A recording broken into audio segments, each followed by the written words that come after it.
दाङ जिल्लाको तुलसीपुर उपमहानगरपालिका वडा नम्बर 12 स्थित सिद्धेश्वर शिव मन्दिरमा पञ्चमुखी शिवलिङ्गको प्राण प्रतिष्ठा सम्पन्न भएको छ। नयाँ शिवलिङ्गसँगै मन्दिर परिसरमा नन्दी र घण्टी समेत स्थापना गरिएको छ। यस क्षेत्रको पुरानो शिव मन्दिरलाई भत्काएर नयाँ आकर्षक र व्यवस्थित मन्दिर निर्माण गरिएपछि आज विधिपूर्वक पञ्चमुखी शिवलिङ्ग स्थापना गरिएको हो। स्थानीय भक्तजन र धर्मप्रेमीहरूको उल्लेखनीय सहभागितामा धार्मिक पूजा आजा र विशेष कार्यक्रम सहित प्राण प्रतिष्ठा सम्पन्न भएको आयोजकहरूले जनाएका छन्। म चाहिँ यस मन्दिरको चाहिँ म चाहिँ पुजारी।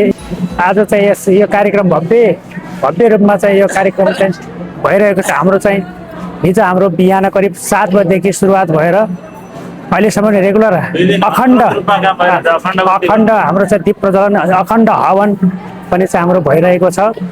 अझै पनि हाम्रो कार्यक्रम बाँकी नै छ, धेरै कार्यक्रम बाँकी छ। हाम्रो धेरै भक्तजनहरू प्रसादहरू नाचगान भजन कीर्तन पनि चाहिँ हाम्रो त्यस सम्बन्धमा रहन्छ। हाम्रो चाहिँ पञ्चमुखी शिव मूर्ति होइन, शिवलिङ्ग चाहिँ हामीले चाहिँ स्थापना गर्दैछौँ।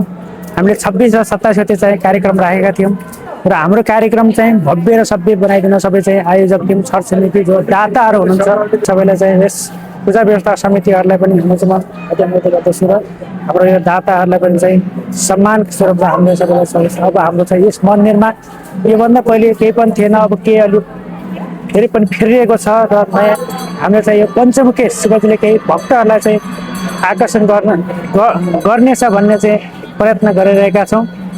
ल हाम्रो चाहिँ यही प्रार्थना छ र यस चाहिँ हाम्रो पञ्चमुखी शिवजीले सबैको चाहिँ कल्याण गर्नुहुन्छ।